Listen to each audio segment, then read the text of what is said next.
Everyone, আশা করছি তোমরা সকলে খুব ভালো আছো। আমিও খুব ভালো আছি। তো সেদিনকে সকালবেলা দিদি আর আমি স্নান সেরে চলে গেছিলাম একদম পোড়ামাতলায় পুজো দিতে। আমাদের এখানে যে কোনো শুভ অনুষ্ঠান মানেই হচ্ছে মা পোড়ামার কাছে প্রার্থনা, মা পোড়ামার কাছে পুজো দিতে যাওয়া। তো এখানে সেদিনকে আমাদেরও একটা বেশ কাজ বলতে পারো, আমাদের অনেক দিনের ইচ্ছা, আমার ইচ্ছা, তো সেই ইচ্ছাটাই পূরণ হতে চলেছে। তো কী ইচ্ছা, কীরকম কী, অবশ্যই তোমরা ভিডিওর মাধ্যমে সেগুলো বুঝতে পারবে। তো সেই প্রার্থনা করতে আমরা প্রথমে চলে গেছিলাম মা পোড়ামার কোঠায় পুজো দিতে। মা যাতে সমস্তটা যা হচ্ছে যা হবে সমস্তটা যেন একদম নির্বিঘ্নে ভালোভাবে হয়। তারপর সেখান থেকে চলে গেছিলাম এই যে আমার গৌর সুন্দরের বাড়ি, যাকে ছাড়া তো আমার একটা মিনিটও ভালো লাগে না। আমার 2 মিনিট পর জীবনে কী হতে চলেছে আমি জানি না, কিন্তু ইনি সমস্ত কিছু জানে।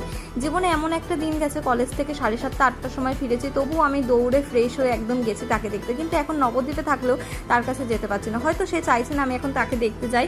অবশ্যই এমন একটা সময় আসবে, অবশ্যই তাকে আমি আগের মতোই দর্শন করতে পারবো, আবার আমি মনের কথাগুলো তাকে বলতে পারবো। আমি জীবনে মনের কথা কাউকে বলতে চাই না, একমাত্র এনাকে ছাড়া। কারণ যা সমস্যার সমাধান সব এনার কাছেই আছে, আর কারোর কাছেই নেই। সবাই তো তামাশাই দেখবে। তো সেদিন বিকেলবেলা পোড়ামতলায় পুজো দিয়ে গৌর দর্শন করে আমি তাড়াতাড়ি করে বাড়ি চলে আসি। তারপরে এখানে হচ্ছিলাম আমি রেডি, কারণ রেডি হচ্ছেই এখানে হচ্ছিল আমার বিয়ের পাকা কথা সারা। তো এখানে সকলে ওই বাড়ি থেকে চলে এসেছিলো, যদিও আমি এই ভিডিওটা করিনি, ওই বাড়ির লোকেই করেছে। তো এখানে সকলে মিলে বেশ কথা বলছিল, আলোচনা করছিল কি হবে না হবে। এখানে আমার বাড়ি থেকে যেটুকু যা করার সমস্তটা করছিল, আমি ছিলাম ওই ঘরে। তো এইভাবেই আমার বিয়ের পাকা কথাটা শুরু হয়ে গেল আস্তে আস্তে। প্রায় 12 বছরের প্রেম, আর এই ফার্স্ট হচ্ছে আমাদের পাকা কথা। তো এখানে তোমরা ছোটো ছোটো ভিডিওর মাধ্যমে অবশ্যই আমার এই বিয়ের ভিডিওগুলো পাবে। তো আমার এই প্রথম পাকা দেখার ভিডিওটা তোমাদের কেমন লাগলো অবশ্যই জানাবে। ভালো লাগলে অবশ্যই লাইক কমেন্ট শেয়ার করে দেবে।